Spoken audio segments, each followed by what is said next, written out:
Hello students, welcome back to our class 11 series। आज हम शुरू कर रहे हैं पार्ट 3 चैप्टर 8 का द सेल।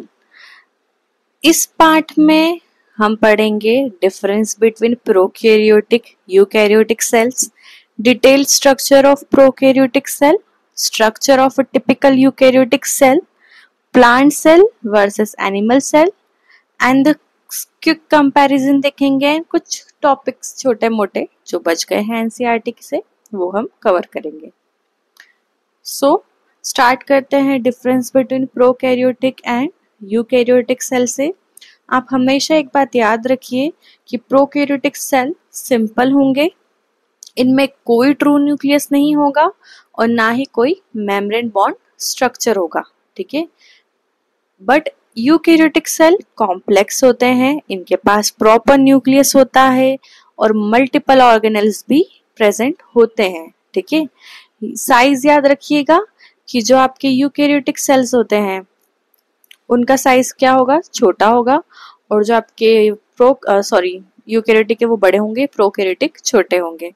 एग्जाम्पल आपको सामने दे रखे हैं bacteria, archaea and the plant and animal cell.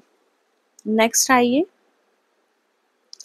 Structure दिखाया हुआ है प्रोकैरियोटिक सेल्स का, ठीक है। जैसे बैक्टीरिया का दिया हुआ है, मेनली इनका स्ट्रक्चर बहुत सिंपल है, फिर भी ये अपना basic life function easily perform करते हैं।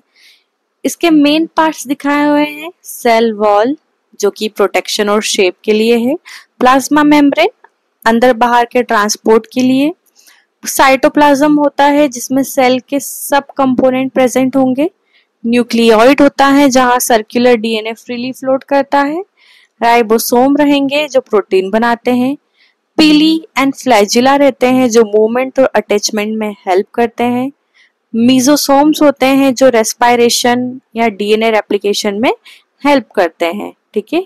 ये सेल जो होता है वो कंपार्टमेंट में नहीं डिवाइड होता है, फिर भी ये फुल्ली फंक्शनल होता है, ठीक है।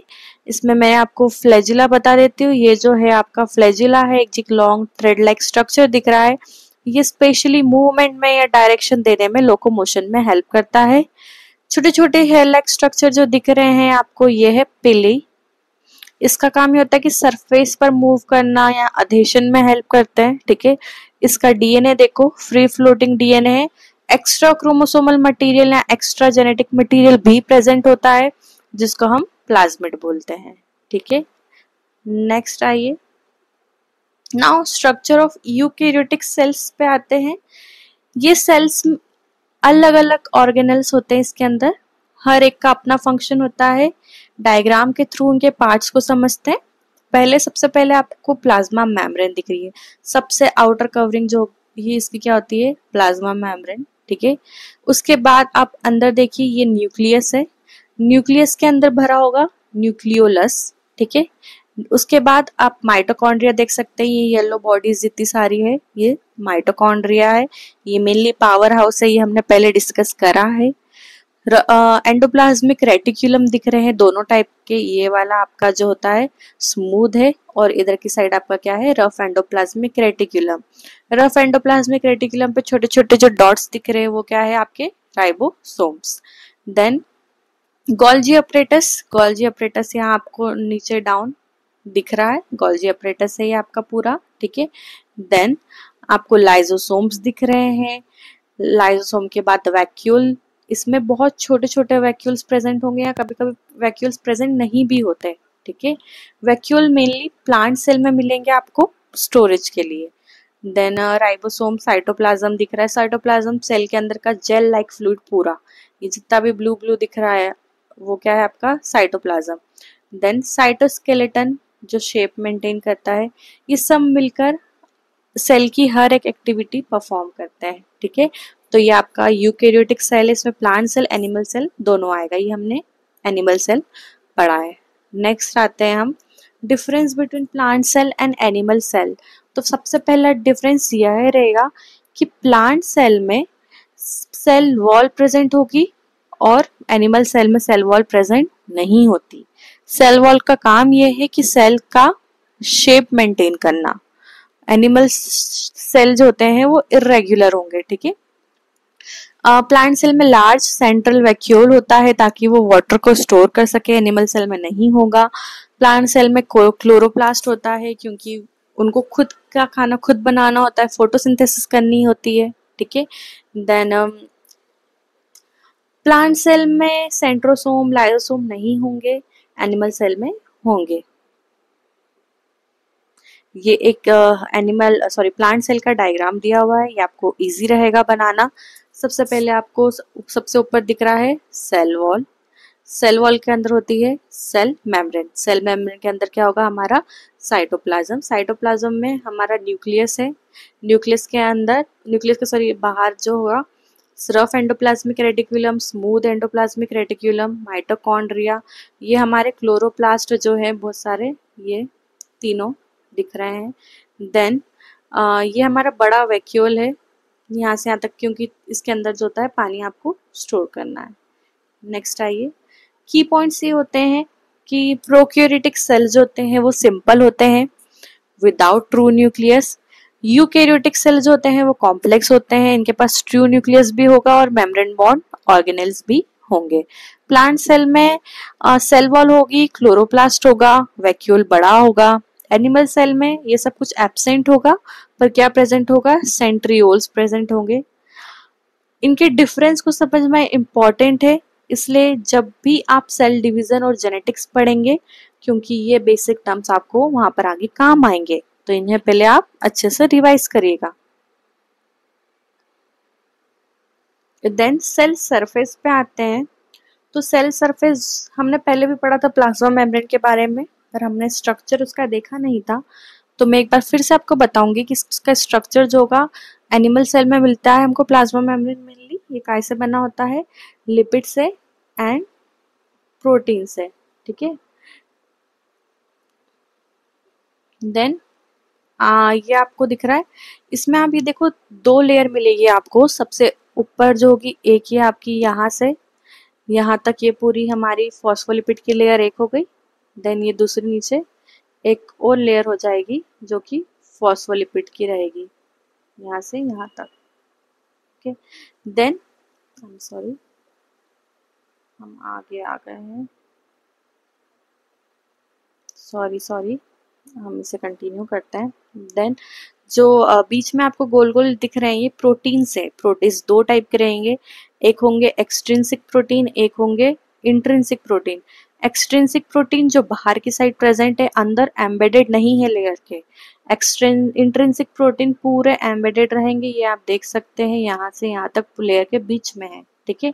उसके बाद एक्सट्रिंसिक प्रोटीन पे ग्लाइकोप्रोटीन्स भी अटैच होते हैं, है ना, और ग्लाइकोलिपिड्स भी प्रेजेंट रहेंगे।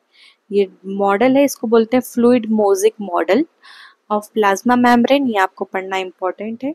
देन इसके बाद हमने क्लोरोप्लास्ट के बारे में डिस्कस नहीं किया था। तो क्लोरोप्लास्ट मेनली आपको पता है कि किस में प्रेजेंट होते हैं, ग्रीन प्लांट्स में, ठीक है। देन जैसे ग्रीन प्लांट्स कौन कौन से होते हैं, ग्रीन पार्ट प्लांट के, लीव्स हो गए, स्टेम्स हो गया, ठीक है। इसके अंदर फ्लूइड फिल्ड सेक्स प्रेजेंट होते हैं जिनको हम क्या बोलते हैं, थैलेकॉइड। और ग्रेना भी होता है इसके अंदर, डबल मेम्ब्रेन बॉन्ड स्ट्रक्चर होता है ये, और फोटोसिंथेसिस करेगा स्ट्रोमा वगैरह में, है ना। इसका स्ट्रक्चर देख लीजिए, ये आपको सब दो मेम्ब्रेन दिख रही है, inner membrane and outer membrane, ठीक है। इनर मेम्ब्रेन, आउटर मेम्ब्रेन, बहुत सारे थैलेकॉइड्स दिखे। थैलेकॉइड्स कॉइन जैसे स्ट्रक्चर होते हैं, हर थैलेकॉइड को, कॉइन को एक के ऊपर एक के ऊपर एक जमा दो, है ना, तो क्या मिलेगा आपको, एक ग्रेनम। एक मिनट सॉरी, आपको फिर मिलेगा ग्रेनम, ठीक है। देन ये थैलेकॉइड था, ये हमारे ग्रेनम बन गए। ग्रेनम, हर एक ग्रेनम एक दूसरे से जुड़ा होता है, किससे मिलके, लैमिला से। एक इसका फ्री फ्लोटिंग डीएनए होगा ऑटोनोमस, ये स्टार्च ग्रेन्स दिख रहे हैं इसके अंदर। सो मेनली इसमें इम्पोर्टेंट क्या है कि थैलेकॉइड क्या होते हैं, थैलेकॉइड क्या होते हैं, कॉइन लाइक स्ट्रक्चर्स होते हैं, है ना, जिसके अंदर फोटोसिंथेसिस मेनली प्रोसेस करती है। थैलेकॉइड को एक साथ जमा दोगे तो क्या बन जाएगा, ग्रेनम। ग्रेना में एक दूसरे से क्या स्ट्रक्चर से अटैच होते हैं, लैमेला से, ठीक है। उसके बाद इम्पोर्टेंट एनसीईआरटी के डायग्राम्स रहेंगे हमारे पास। ये इम्पॉर्टेंट इसलिए क्योंकि ये नीट में आपको डायरेक्ट एज अ क्वेश्चन भी आ जाते हैं, इसलिए मैं आपको एक बार इनका रिव्यू दूंगी, क्विक रिव्यू रहेगा, ये आप खुद भी देख सकते हैं। ओके, सो ये आरबीसी लिखा है। ये डायग्राम इसलिए इम्पोर्टेंट क्योंकि ये नीट में सिर्फ ऐसे आ जाएंगे, इनकी नेमिंग्स नहीं रहती है, आपको बताना पड़ता है कि ये क्या है। सो ये है आरबीसी, ठीक है। ये राउंड रहते हैं और बाइकॉनकेव रहेंगे। देन ये वाइट ब्लड सेल्स हैं, मेनली ये किसे हैं, अमीबॉइड हैं। नाउ कॉलमनार एपिथेलियम सेल वगैरह याद रखिएगा, ये नर्व सेल है, ये सबसे बड़ा लॉन्गेस्ट होता है। देन ट्रैकियोइड वगैरह। देन आप आ जाइए यूकैरियोटिक सेल पे, टिपिकल यूकैरियोटिक सेल का डायग्राम है। देन इसके साइज में कंपैरिजन दिया हुआ है, ये साइज आपको याद रखना है कि अगर